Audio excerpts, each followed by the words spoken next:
Well, this is Chinatown. Well, it's not really Chinatown. It's Burbank. Chinatown in Burbank. And this is the first scene in Gremlins.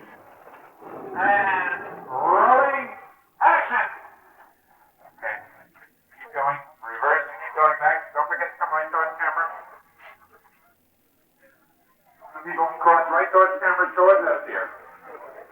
Don't be afraid. This is the scene that sets up the lead character of the picture, played by Hoyt Axton, who is a not particularly successful inventor. More people right in front of you. Come right towards me. It's in this very environment, this very seething, teeming mass of humanity, that he finds this strange animal. Straight up towards camera now. That couple keep coming straight dead towards us, and then veer off. I can't tell you too much of the plot, but here in Chinatown, I'm looking for something unique and special. A Christmas present for my son, as it were. I do find something special. And you're going to have to go see the movie for the rest of it, kids. Axton? Gremlins is a sort of a gremlin and his boys story. It's a picture about something that probably could never happen in real life. But we kind of wish parts of this movie would happen to us, and other parts of this movie we hope will never happen to us. And it certainly is not a horror film. It's also not a spoof on a genre. It's one of the most original things I've come across in many years, which is why I bought it and gave it to Joe to make into a movie. Hey, John? Uh-oh. Hoyt, you're too big. Get smaller. Can you walk back a little bit, like under that lamp there? Take a step. It'll be well-timed so that you can avoid them. And I'll put him just far enough behind you so that he has to wait. How far are you going to take it? I think until you actually go down there. You know, until you actually... So we'll carry it all the way down. All do the whole thing. You got it. Don't forget to do I want you to be happy, Joe, okay? There's no reason I'm doing the picture. I don't want the money. I don't care about the thing. You don't want the money? Oh, great. Don't want it. Because it just don't happen. Okay, I'm ready. Who's ready? Raise your hand. I suppose I first heard of Gremlins in it's a Bob Clampett cartoon with Bugs Bunny, in which he's in an airplane, and there's some gremlins, and they're trying to tear the airplane apart. Hey, get a load of this, folks. It says here, a constant menace to pilots are the gremlins who wreck planes with their... So our gremlins are somewhat different. They're sort of green, and they have big mouths, and they smile a lot, and they do incredibly rude and nasty things to people, and enjoy it all the while. They're a lot like kids. We like to think of them as lovable but horrible. They start out real lovable, and they get a little more horrible.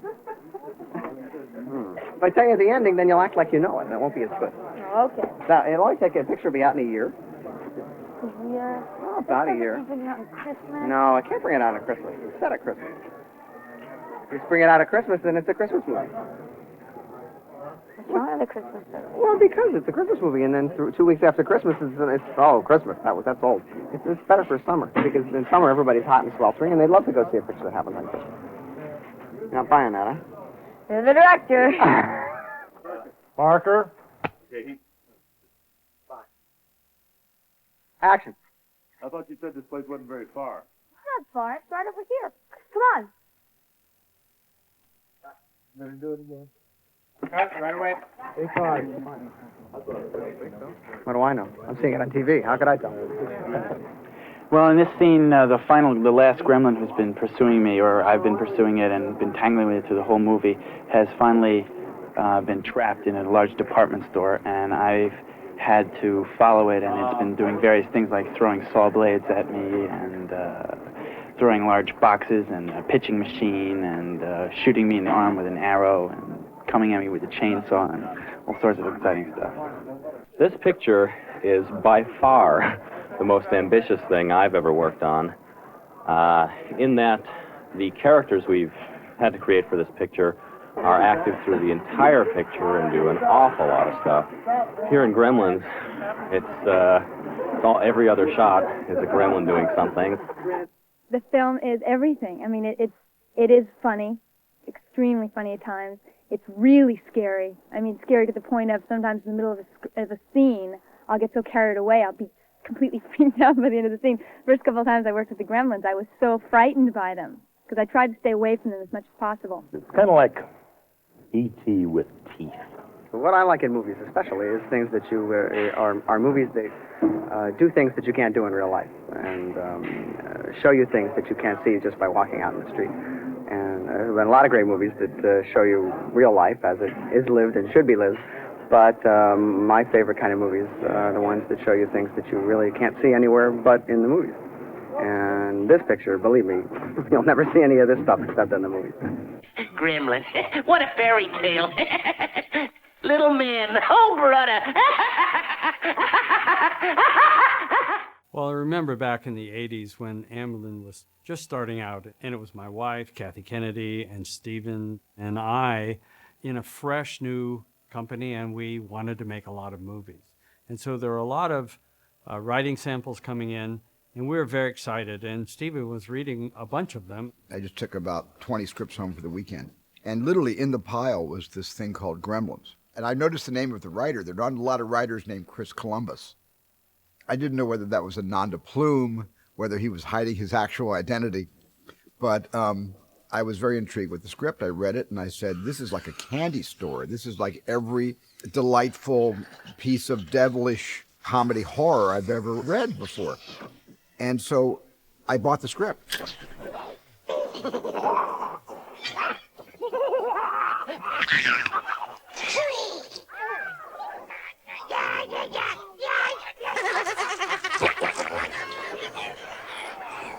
I lived in a loft in Manhattan, and it was not a pretty place to live. I would sleep at night with my arm draped over the bed, and there were mice. So every now and then I would wake up in the middle of the night with a mouse sort of brushing by my hand, and I had this fear of them starting to nibble on my fingers. And I thought, well, there's nothing really more frightening than these tiny little creatures. So I just started thinking about it, and that's where the idea of Gremlins originated. You gotta watch out for the foreigners because they plant gremlins in their machinery. That's the same gremlins brought down our planes in the big one. I remember my dad used to spend most of his Saturday afternoons under the car in our garage, and he would always talk about the gremlins in the car that were causing it not to work and causing it to break down. So it was that idea of gremlins, these things that cause mayhem, that really sort of started the whole writing process. I have a story to tell. Yeah, I know. Who hadn't got a story? I spent a lot of time in Chinatown in New York as a student because it was cheap to get dinners and lunches there. And there were always these shops, always these little side alleys and really interesting places that sold things that I didn't see in many other, you wouldn't see in your average Duane Reade, right? So I was kind of obsessed with these little tiny stores that I was too nervous and a little too afraid to go into. So I thought, well, wouldn't it be interesting if you found one of these kind of odd pets in this Chinese shop? At the same time, I knew that these cuddly creatures were going to turn into these horrific monsters, but I didn't know what to call it. Has it got a name, Dad? Yeah, Mogwai. What? I went to a bookstore, actually, and found a Chinese-American dictionary. And I looked up the name Devil, and Devil was Mogwai. And that's where I came up with the name Mogwai. So I started writing it, and I wouldn't go out with my friends. I wouldn't really do anything. I was obsessed with writing the screenplay. And the first draft of the movie was a very hard R-rated horror film. Basically, the cute little Mogwai were accidentally fed after midnight, and they turned into these horrible gremlins, and it was really tough stuff. Billy's mother's head was cut off, and it rolled down the stairs. The gremlins all went into a McDonald's at one point and ate all the people but left the food at all of the tables. So it was dark and twisted and a lot of fun to write. And I sent it to my agent, and he sent it to maybe 45 to 50 producers, and everyone rejected it. But maybe about 6 to 8 weeks after the script was sent out, my roommate, who is now my producing partner, answered the phone, and he said, "Steven Spielberg's on the phone." I said, "Nah, don't lie to me." He said, "No, the guy says he's Steven Spielberg." So I was very cynical. I picked up the phone. I said, "Yeah, okay, who is this?" And he's like, "This is really Steven Spielberg." And it was Steven telling me how much he loved the script. And he asked me to come out to L.A. and meet with him, and that's basically the beginning of how it all started. Gremlins, huh? Little monsters. I was still kind of curious because based on Steven's body of work, this hard R-rated movie did not seem like the kind of movie that Steven Spielberg or Amblin were going to make. And as we started to talk about it and as we met a few more times, I realized that his goal was to make it more audience-friendly and still maintain its satirical edge. And it was really smart, really taught me a lot about understanding the needs of an audience. And Steven came up with one idea that I think solidified the commercial success of the movie, which was one of the gremlins not turning into a bad gremlin. In my script, they were all bad. But he felt that one gremlin should stay true to his original Mogwai form and basically become Billy's companion and sidekick during the course of this film. And that gremlin was Gizmo. So that really turned the movie around and made the film sort of much more accessible to an audience and much more emotional. Still. Oops, sorry. Sorry. I think I wrote 7 to 8, maybe 10 drafts of the thing. And the movie continued to get better and better. And I realized, well, the key to writing really is rewriting. And at some point, Mike Fennell and Joe Dante came on board. I picked Joe Dante because these two movies he made, one called Piranha and the other called The Howling, had this kind of an aside. It sort of winked at the contemporary culture, and especially the culture of movies. Just a couple of crosses, and then as we pull back, then people can come in from behind camera and everything. Yeah. Okay. You know, I don't want it to be real sudden, but I don't want to get the sudden feeling that, oh, I know what they're going to do. There's going to be a lot of people. You know, we just sort of gradual it up. Joe knows movies so intimately, and he was really able to capture a kind of Norman Rockwellian spirit, but it would be Norman Rockwell on the dark side of Norman Rockwell. Joe took that sense of American illustration art and he turned it on its head and had a great time doing it. Now that's for the big shot. No, it's for them coming in. Ah, now all you have to do is explain it to me. Okay, fine. The Gremlins script arrived in the mail at my ratty Hollywood office, where I was barely holding on, and I was wondering where my next job was coming from. And incongruously, this envelope comes from Steven Spielberg, which I assume is obviously gone to the wrong address.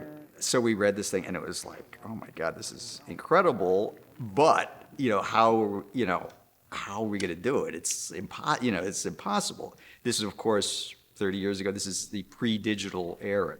So I drew up some storyboards, and I went to visit him when he was mixing E.T., and I showed him my storyboards, and we talked about it a little bit. And I found myself being attached now to this picture that was ostensibly going to be made by Steven. And I think that Steven's concept for fantasy films was that they played more believably if the actors weren't that familiar, and that the audience would get over the idea that they're watching so-and-so and just get into the characters. Yeah, it's really neat. Where did you get this? Some little junk store in Chinatown. Can I pick him up, Dad? Sure, go ahead. When it came time to audition for Gremlins, I basically had done 2 or 3 credits, one lead in a movie, and was kind of considered one of those young New York kind of up-and-coming type actors. So when I got the call for a Spielberg movie, I was very excited. That's kind of how it was pitched to me. It was going to be this new Spielberg project, and it was very hush-hush. People didn't really know anything about it. It was called Gremlins. We couldn't show you the script. It's far too confidential. So the only thing that I got for the first audition was the scene in which Phoebe and I are talking about Christmas, and then I ask her out for a date at the end. And for the final audition, I sat down, and sitting right across from me was Phoebe. They kind of paired us together. And I was really quite nervous. But Phoebe was so sunny and happy and completely unnervous that kind of calmed me down a little bit. I mean, she just seemed so confident. But apparently at the end of the audition, I put my head on Phoebe's shoulder, and I kind of like looked up like, and went like sigh, like it was what a romantic scene, and how pretty is this girl, and how happy am I doing this audition and everything. When Zach put his head on Phoebe's shoulder, it was something between the takes. They weren't reading the scene. We actually thought, oh, look, he's already in love with her. And it was that moment that we saw that they had a great chemistry. Night, Billy.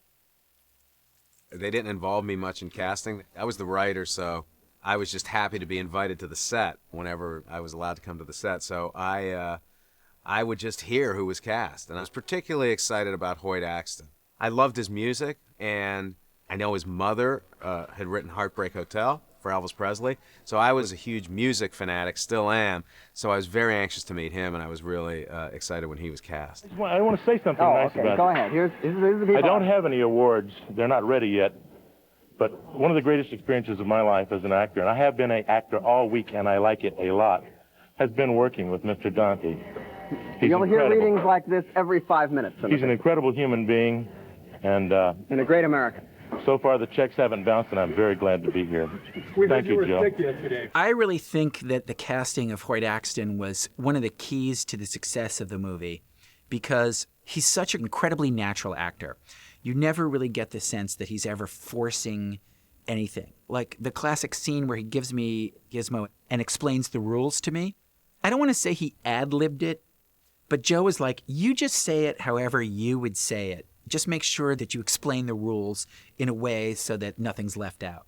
So Hoyt would take the script, he would kind of like, at least for that sec, he'd kind of throw it away and go, all right, so there's 3 things that you can't do. Number 1, he hates bright lights. We know that. But you got to keep him out of the sunlight. Sunlight will kill him.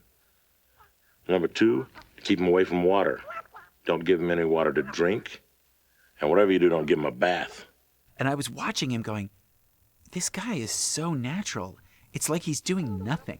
And probably the most important thing, don't ever feed him after midnight. The mother was Frances Lee McCain, and she was terrific. We also cast Corey Feldman and Judge Reinhold, and then Holly Holiday for Mrs. Deagle. And then, of course, Joe likes to salt in as many actors that he grew up seeing in horror movies and things. So we got Harry Carey Jr., who was in a whole bunch of John Ford movies.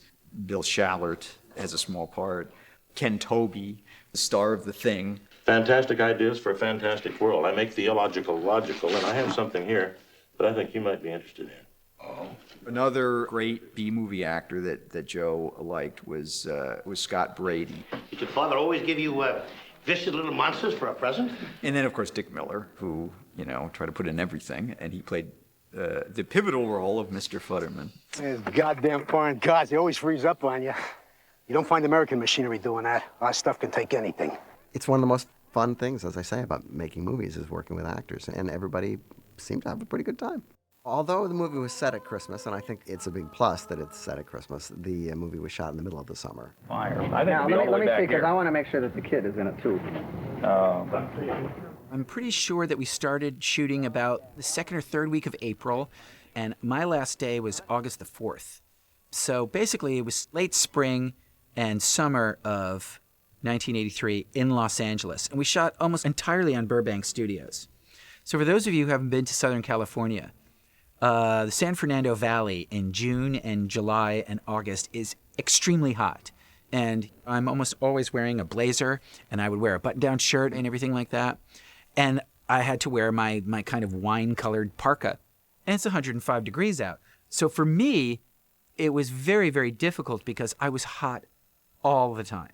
And then there's no snow. It's all white sand. Or every now and then at night, when it was cool enough at night, they'd bring this huge ice truck with these enormous blocks of ice, and they would grind up the ice into snow, and they would spray it on the ground. So they would do those kind of tricks. For the close-ups, they'd have ice, and then for other times, they would just have sand.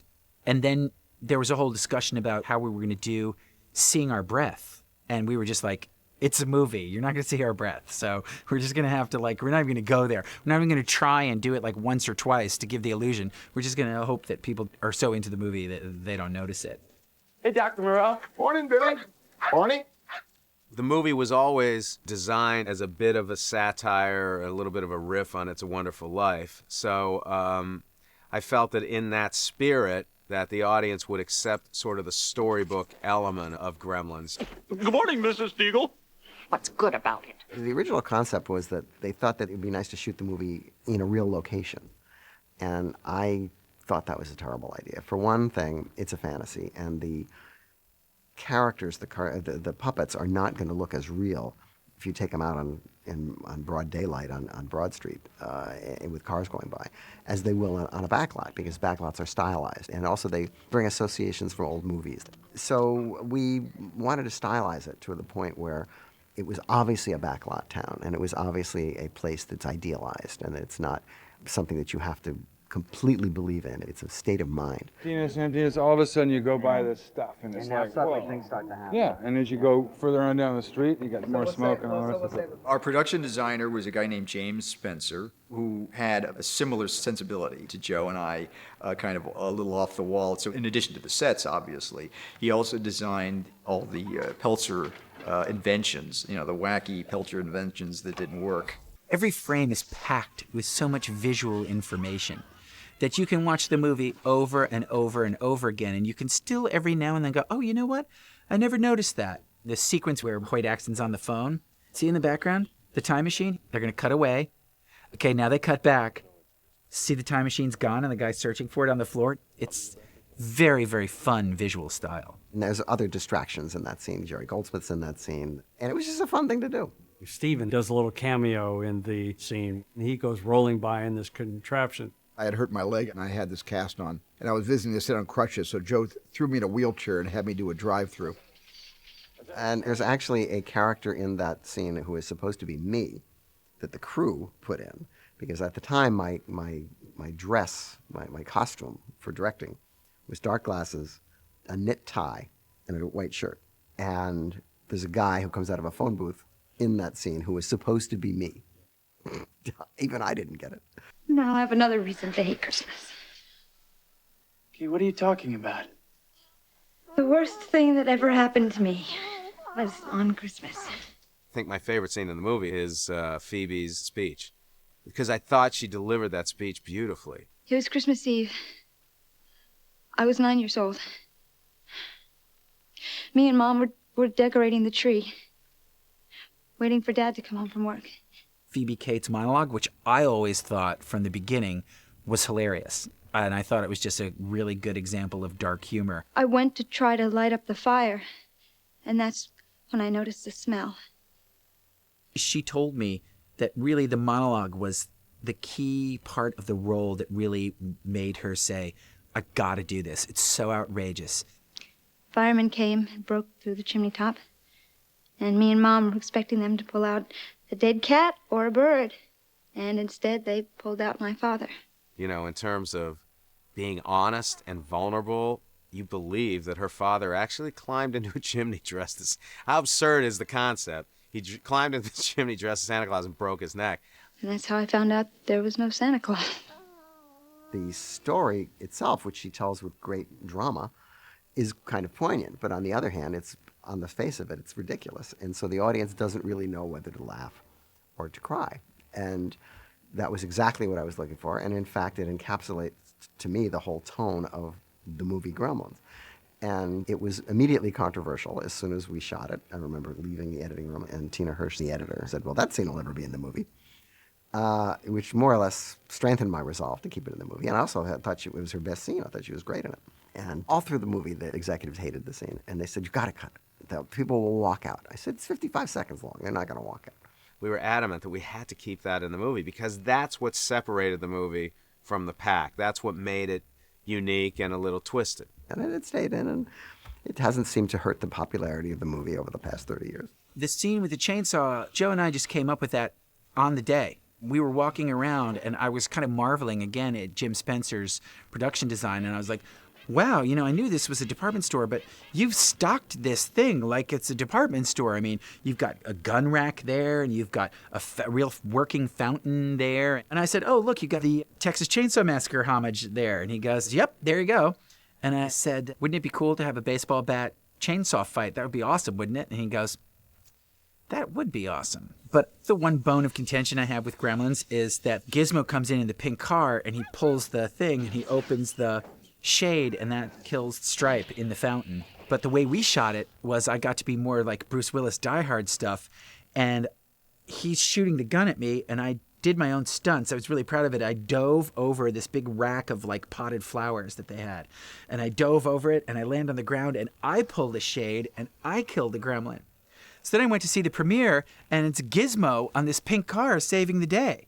And I said to Joe, what the heck? I thought I was the hero of this movie. And Joe turned to me and he goes, the name of the picture is Gremlins, not Billy's Adventures in Kingston Falls. It's called Gremlins. So the gremlin is going to save the day. And I went, okay. I really felt when we had finished that we'd really made a hell of a movie. I mean, I really felt that there were some amazing scenes in it, and I thought the effects were incredible. When the movie was finished, I thought that it was quirky and offbeat in a way that I approved of. I didn't know what anybody else would make of it until we went to our first preview, in which the reaction was tumultuous. I never have been before or since ever in a theater where people went that berserk over a movie that they obviously had no expectations for. They had no idea what they were going to see. I mean, they just went nuts. And we looked at each other. I said, I think actually this might be a hit, actually. Then the movie came out and did something that very few movies do, which is came out huge the first weekend, and then the second weekend, which now tends to fall off, it got larger the second weekend. It made more money the second weekend than it made the first weekend. I can't remember the last time that's happened. I remember the Gremlins came sort of unexpectedly roaring out of the gate, and it became kind of a cultural hit overnight. I will never forget reviews. It was interesting because some of the reviews were good, but some of them were, offended by the film. I remember Leonard Maltin. He called the film icky mayhem. And every time I don't talk to the guy in person, but when I see him, I don't think of Leonard Maltin. I think of the name Icky Mayhem because that's all he could say about Gremlins. I just went from completely anonymous person to, a month later not being able to walk down the street. It was crazy. It was a complete change. Within 3 weeks, everywhere I went, people were sort of like going, oh, hi, or can I help you? Oh my God, it's you. People just blurt stuff out. I would see kids going to school with me on the lunchbox. I was like, it's me on the lunchbox right there. I don't know if you saw that. That's me on the lunchbox. They were making Gremlin toys of stripe to put in the crib with the baby. Which, okay, Gizmo, I get it. But a stripe toy in the crib? It seemed odd to me. But it just happened to be, I think, the right movie at the right time. And it put me on the map. All of a sudden, I was not just the guy who worked for Roger Corman, I was the guy who worked for Steven Spielberg and made a movie that people went to see. And so all during that summer, it was constant, battle between Ghostbusters, which is the biggest movie. Ghostbusters, Gremlins, Ghostbusters, Gremlins. Ghostbusters generally beat us most places. But when the movie came out, partly because it was advertised with a very E.T.-looking poster with E.T. colors and a fuzzy hand coming out of a box that made it look like Son of E.T., a lot of parents were upset that when they went to the movie, it wasn't Son of E.T. It was the first half of it was Son of E.T. and the second half of it was Monster.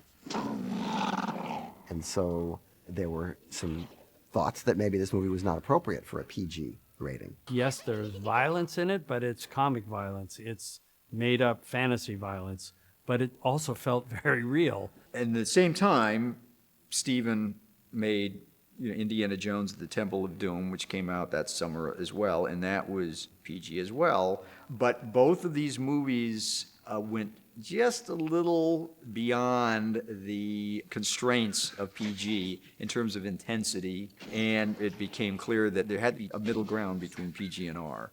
So PG-13 was born, thanks to Gremlins and Indiana Jones and the Temple of Doom.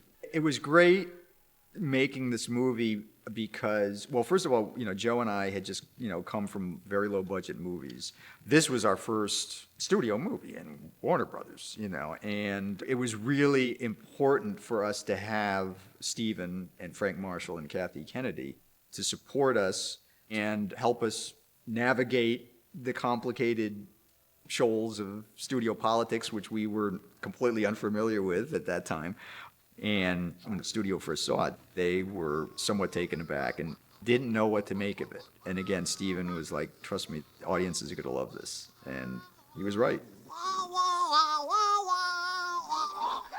I just loved visiting the set, and I just simply loved watching the dailies. It was Joe's movie, and once the film was cast, I just sat back and had a lot of laughs. I had a great reaction the first time I saw the movie. It was so much fun. But you kind of were going, should I be laughing at this? Should I be going, Oh, no, but it was so great. The Gremlins were so fantastic. The story was so much fun. The Gremlins are kind of like our impulses. It's like our id. It's like what we want to do. It's the bad side of us. And it's fun to be bad. And the Gremlins were having so much fun being bad. I think deep down a lot of people kind of related to it and enjoyed it. In a sense, all of us making movies in the 80s were like the Gremlins themselves taking over that town.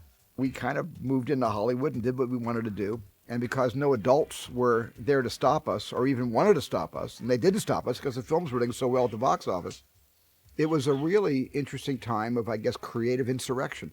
It was exciting at the time, and now, of course, it lives on, and, you know, you go into the East Village and you'll see, you know, kids at NYU wearing Gremlin shirts, and that's what really feels great. I was a lucky guy to be in the places that I was, to get to make the movie. I was lucky to get to make the movie when I did. I was lucky that the picture was a big hit. I was lucky that I was able to have a career after it. But, you know, when the bus hits me, they're going to say, this was the guy who made Gremlins. I mean, I'm identified with Gremlins. It is the movie that defined my career. I call it a medley of my hit because I never had another movie that was as big as that. And many directors are lucky if they ever get a movie that big. So it was a great thing for me, certainly.